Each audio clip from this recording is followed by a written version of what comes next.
Raj TV viewers எல்லாருக்கும் வணக்கம் and welcome to our show சரித்திர நாயகன் சிவாஜி கணேசன். இந்த நிகழ்ச்சியில சிவாஜி அவர்களுடைய திரைப்பயணத்தில் நடந்த நிறைய இன்ட்ரெஸ்டிங்கான விஷயங்களை நம்ம பார்த்து தெரிஞ்சுக்கிட்டு இருக்கோம். அந்த வகையில இன்னைக்கு எபிசோட்லயும் பல சுவாரஸ்யமான தகவல்கள் உங்களுக்காக காத்துக்கிட்டு இருக்கு. வாங்க நிகழ்ச்சிக்குள்ள போகலாம்.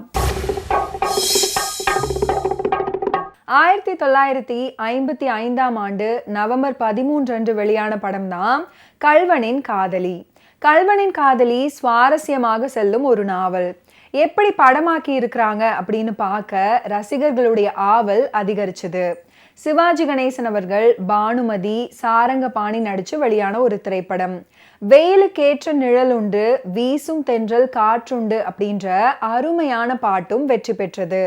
கள்வனின் காதலி திரைப்படம் VS ராகவன் இயக்கத்துல உருவானது. படத்துல முத்தையன் ஹீரோ, ஏழையும் கூட. அவருக்கு ஒரே தங்கை அபிராமி. அவனுக்கும் கல்யாணிக்கும் காதல் கைகூடவில்லை.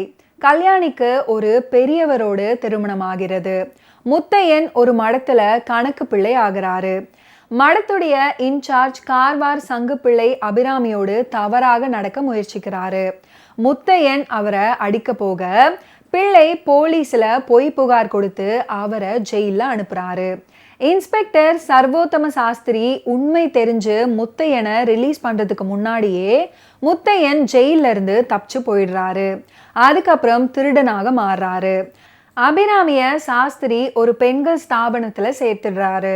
இதற்கிடையில கல்யாணியின் கணவர் இறந்து போறாரு. இறப்பதற்கு முன் அவரு பொருந்தாத கல்யாணத்துக்காக மனம் வருந்தி கல்யாணிய இன்னொரு முறை திருமணம் செய்து கொள்ளும்படி சொல்றாரு. கல்யாணி முத்தையன் தன் வீட்டுக்கு திருட வரமாட்டானா, அவனை சந்திக்க மாட்டோமா அப்படின்னு காத்து கொண்டிருக்கிறாங்க. முத்தையன் வராரு. அவர்கள் காதல் மீண்டும் துளிர்க்கிறது. அபிராமிக்கு ஒரு வழி காட்டிவிட்டு 2 பேரும் மலேசியாவுக்கு போய்விடுவது அப்படின்னு தீர்மானம் பண்றாங்க. முத்தையன் ஒரு நாடக கம்பெனியில சேர்ந்து சென்னைக்கு போறாரு. அங்கேயும் அவருக்கு கள்ளப்பாட் வேஷம்தான். இவனை தேடிக்கொண்டிருக்கும் சாஸ்திரி சந்தேகப்பட்டு அபிராமியையும் நாடகம் பார்க்க அழைச்சிட்டு போறாரு. முகமூடிய கள்ளப்பாட் அவிழ்க்கும் போது அபிராமி தன் அண்ணன் அப்படின்றது நிச்சயமாக தெரிந்து மயக்கமாகறாங்க. ஆனா முத்தையன் சாஸ்திரி கிட்ட இருந்து தப்பிச்சிடுறாரு. கொள்ளிடம் காடுகள்ல கல்யாணிக்கு மட்டும் தெரிஞ்ச மாதிரி மறைஞ்சிருக்கிறாரு. முத்தையனுக்கு மலேசியா டிக்கெட் வாங்கி கொண்டு அவன் நண்பனும் நாடகத்துல ஸ்திரீபாட் வேஷம் போடுபவனுமான கமலபதி பெண் வேடத்துல வர்றாரு. கல்யாணி முத்தையனோடு ஒரு பெண்ணை பார்த்து சந்தேகப்பட்டு மூளை குழம்பி சாஸ்திரியிடமே முத்தையன் எங்கே அப்படின்னு சொல்லிடுறாரு. முத்தையன் சுடப்பட்டு இறக்கவும் செய்யறாரு. ஒரு 80 வருடங்களுக்கு முன்னால கதாசிரியர்கள் தமிழ்ல எப்படி கதை சொன்னார்கள், ஜனங்களும் அதை எப்படி தலையில தூக்கி வச்சு கொண்டாடினாங்க அப்படின்றதையெல்லாம் திரும்பி பார்த்தா நிஜமாகவே ஆச்சரியமாக இருக்கும். கூடவே கல்கியுடைய பொன்னியின் செல்வனை படிச்சவங்க அதை தாண்டி அவர் எழுதிய வேறு கதைகளை படிக்க ஏன் அவ்வளவாக ஆர்வம் காட்டியதில்லை அப்படின்ற கேள்விக்கு விடை கிடைக்கிற மாதிரியும் இருக்கும். கள்வனின் காதலி படத்துடைய கிளைமேக்ஸ்ல நாயகனை போலீஸ் சுடுறாங்க. நாயகி தன்னை தானே சுட்டு கொள்றாங்க. இப்படி திரைப்படம் முடிக்கப்பட்டாலும் கல்கியின் கதையில முடிவு அப்படி இல்லை அப்படின்றது குறிப்பிட்டு சொல்ல வேண்டிய ஒண்ணு. கள்வனின் காதலி படத்துல ஹீரோ ஹீரோயின் 2 பேரும் சந்திப்பதற்கும் அபிராமி என்ன ஆனாள் அப்படின்றதுக்கு முடிச்சு போடுற மாதிரி போலீஸ் இன்ஸ்பெக்டர் சாஸ்திரி கேரக்டர்ல சாரங்கபாணி, அவர் மனைவியாக KR செல்லம், நாடகத்துல பெண் வேடமிடும் துணை கதாநாயகன் கமலபதியாக TR ராமச்சந்திரன் அப்படின்னு வரிசையாக கதையை நகர்த்தி கொண்டு போறாங்க.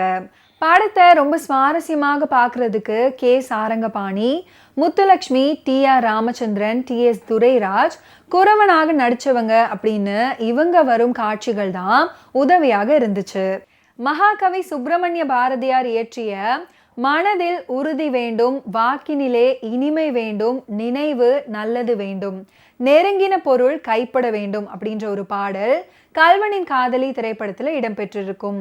இந்த திரைப்படத்துக்காக கோவிந்தராஜுலு நாயுடு இசையமைப்புல TM சௌந்தரராஜன், P பானுமதி ஆகியோர் பாடிய பாடல். இந்த பாட்டு கள்வனின் காதலி படத்துல 2 முறை இடம்பெற்றிருக்கும். ஒரு பாடல் சந்தோஷ பாடலாகவும் இன்னொரு பாடல் சோக பாடலாகவும் அமைஞ்சிருக்கும். ஜம்புலிங்க நாடார் அப்படின்னு ஒருத்தர் இருந்தாரு. 30களின் பிரபல திருடன் ஆவாரு. இந்த நாவல்ல ஹீரோவான முத்தையனுக்கு அவரு தான் பெரிய இன்ஸ்பிரேஷனா. நாவல்ல வரும் சின்ன வில்லன் கார்வார் சங்குப்பிள்ளை மற்றும் போலீஸ் இன்ஸ்பெக்டர் சர்வோத்தம சாஸ்திரி ஆகியோரும் உண்மை மனிதர்களை மனசுல வச்சு நடிச்சிருந்தாங்களாம். முத்தையா பிள்ளை அப்படின்ற இன்ஸ்பெக்டர் கல்கிக்கு அறிமுகமாகி இருந்தாரு. அவரு தான் மக்களுக்கு பெரிய அச்சத்தை உருவாக்கி கொண்டிருந்த புகழ்பெற்ற திருடனாகிய ஜம்புலிங்கத்தை கொன்னவரு. கொஞ்ச நாள் அவரு பேசப்பட்டாரு. அதுக்கப்புறம் எல்லாருமே மறந்துட்டாங்க. ஆனா ஜம்புலிங்கம் அவரது சாதியினரால வீர வழிபாடு செய்யப்பட்டு மெல்ல மெல்ல நாயகனாக ஆனாரு. திருடனுக்கு வந்த புகழும் மரியாதையும் போலீஸுக்கு வரவில்லை அப்படின்னு முத்தையா பிள்ளை சொல்றாரு.